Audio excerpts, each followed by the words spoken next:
ओम नमो नारायण मित्रों, एक बार फिर से स्वागत है आपका हमारे YouTube चैनल ओम नमो नारायण पर। आज हम एक अत्यंत गुप्त, खतरनाक और सिद्ध तांत्रिक प्रयोग के बारे में बात करेंगे, जिससे आप मात्र कौवे के पंख से अपने किसी भी शत्रु का नाश कर सकते हैं। मित्रों, जीवन में शत्रु तभी खतरनाक होता है जब वो छिपा होता है, कभी रिश्तेदार, कभी पड़ोसी, तो कभी दोस्त के रूप में। वो आपकी तरक्की को रोकता है, आपके रास्ते में बाधाएं डालता है और कई बार तो अज्ञात तांत्रिक प्रयोग भी करवा देता है। अब सवाल उठता है, क्या बिना हिंसा के, बिना किसी का नाम लिए, बिना किसी के ऊपर खर्च किए शत्रु का असर खत्म किया जा सकता है? तो उसका उत्तर है हाँ, और वो भी सिर्फ कौवे के पंख से। तंत्र शास्त्र में कौवा यमराज का प्रतीक है। उसका पंख विशेष परिस्थितियों में ऊर्जात्मक शुद्धता और शत्रुनाशक प्रभाव उत्पन्न करता है। आज हम जो प्रयोग बताने जा रहे हैं वह अत्यंत सीधा और गोपनीय, अचूक है। सिर्फ कौवे के पंख से आप किस प्रकार से शत्रु का सर्व सत्यानाश कर सकते हैं। जब जीवन में एक के बाद एक विघ्न आने लगे, बिना कारण रोग, विवाद या असफलता दिखे, जब कोई व्यक्ति बार बार आपके खिलाफ षड्यंत्र रचे और आप उसे टालते रहें, तो तंत्र कहता है अब मौन रहना नहीं, अब ऊर्जा से उत्तर देना चाहिए। जिसका प्रयोग सिर्फ उन्हीं को करना चाहिए जो सच में पीड़ित हैं और रक्षा चाहते हैं। इसमें मित्रों सामग्री क्या लगने वाली है? सामग्री है सिर्फ और सिर्फ एक कौवे का पंख, और जो कि प्राकृतिक रूप से गिरा हुआ हो, मारा हुआ कौवा या हिंसापूर्ण रूप से निषेध है। आपने जो ज़मीन पर पड़ा रहता है पंख, जो प्राकृतिक रूप से गिर जाता है, केवल वही पंख आपने प्राप्त करना है। अगर आपको नहीं हो पा रहा है तो आप हमारे माध्यम से भी इसको घर बैठे मंगवा सकते हैं। अब जानते हैं इसकी तैयारी कैसे करनी है। इस प्रयोग को आप शनिवार की रात या अमावस की रात को कर सकते हैं। किसी शांत स्थान पर कर सकते हैं, घर की छत पर या एकांत कमरे पर कर सकते हैं, या किसी भी पीपल वृक्ष के पास बैठकर इसका प्रयोग कर सकते हैं। आसन आपने काले रंग का लेना है। दिशा आपने दक्षिण की ओर मुख करके करना है। मन आपने शांत रखना है।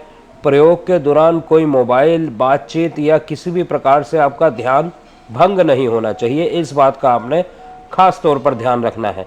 जो मंत्र है वह भी मैं आपको बताऊंगा, उससे पहले इसकी विधि जान लेते हैं। मित्रों सबसे पहले आप काले आसन पर विराजमान हो जाएं, दक्षिण दिशा की ओर मुख कर लें और हाथ में उस कौवे का पंख ले लें जिससे आपने यह प्रयोग करना है। अब आंखें बंद करके उस शत्रु का ध्यान करें, उसकी छवि को अपने ध्यान में उतारें जिसके लिए आप यह कार्य करने जा रहे हैं। इस पंख को हाथ में रखते हुए अब जो मैं मंत्र आपको बताने जा रहा हूँ उसका 3 माला का जाप आपने करना है। मंत्र जाप आपने काले हकीक की माला से कर सकते हैं या काले रुद्राक्ष की माला से कर सकते हैं।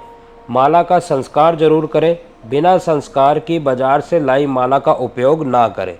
ध्यान रखें, माला लेके आए, उसका पूजा पाठ अवश्य करें पहले, मंत्र जाप से पहले। अगर आपसे नहीं हो पाता तो हमारे द्वारा भी आप इसको प्राप्त कर सकते हैं। हर 108 मंत्र जाप के बाद पंख पे आपने फूंक मारनी है। ध्यान रखें, जिस प्रकार से आपकी एक माला का जाप पूर्ण होगा तो आपने पंख पे अपनी फूंक मारनी है, जैसे उसकी ऊर्जा हवा में भेजी जा रही हो। जाप पूर्ण होने के बाद पंख को उसी स्थान पर, जिस प्रकार से अगर आप पीपल के नीचे बैठ के कर रहे हैं तो उसी स्थान पर छोड़ दें। अगर आप अपने घर पे या घर की छत पे कर रहे हैं तो किसी भी सुनसान चौराहे पर या पीपल वृक्ष के पास जाके इस पंख को छोड़ आए। पीठ पीछे ना देखें, यानी पलट के पीछे आपने नहीं देखना है। पंख स्वयं गिरा हुआ होना चाहिए, इस बात का ध्यान रखना है। प्रयोग के बाद किसी से आपने इसकी चर्चा नहीं करनी, इसे पूर्ण रूप से गुप्त रखना है। प्रयोग के दौरान मन में केवल आत्मरक्षा और न्याय का भाव रखना है, बदले की या क्रूरता की भावना नहीं रखनी। एक बार प्रयोग करने के बाद पुनः तभी करें जब आपको इसकी आवश्यकता दोबारा से दिखने लगे। मित्रों, शत्रु की शक्ति क्षीण होने लगेगी कुछ ही दिनों में। उसका व्यवहार उसी क्षण से बदलना शुरू हो जाएगा। आप अपने जीवन में मानसिक, आर्थिक और आध्यात्मिक राहत महसूस करेंगे। कुछ दिनों में बाधाएं कम होती हुई आपको स्पष्ट दिखने लगेंगी और उसका नाश उसी क्षण से प्रारंभ हो जाएगा। तो मित्रों, ये था एक अत्यंत प्रभावशाली गुप्त और सटीक प्रयोग। तो मित्रों, अगर बात करूं इसमें प्रयोग होने वाले तांत्रिक मंत्र के बारे में, तो मंत्र इस प्रकार है। ओम भैरवाय क्रूर दृष्टाय हन हन स्वाहा। ओम भैरवाय क्रूर दृष्टाय हन हन स्वाहा। ओम भैरवाय क्रूर दृष्टाय हन हन स्वाहा। सिर्फ कौवे के पंख से किस प्रकार से आप शत्रु का नाश कर सकते हैं। ऐसे प्रयोग कम बोलते हैं, लेकिन जब किए जाते हैं तो बोलने की ज़रूरत नहीं रहती, असर खुद बोलता है। मित्रों, अगर वीडियो आपको पसंद आई हो तो वीडियो को लाइक ज़रूर करें, चैनल को सब्सक्राइब ज़रूर करें, ताकि आने वाले समय में इसी प्रकार की बेहतरीन जानकारियाँ आपको समय समय पर हमारे माध्यम से देखने को मिलती रहें। हम फिर मिलेंगे आपसे किसी अन्य वीडियो में, किसी अन्य जानकारी के साथ, किसी अन्य उपाय, किसी अन्य टोटके के साथ। तब तक के लिए आप सभी मित्रों से इजाज़त चाहते हैं। ओम नमो नारायण। ओम नमो नारायण। ओम नमो नारायण।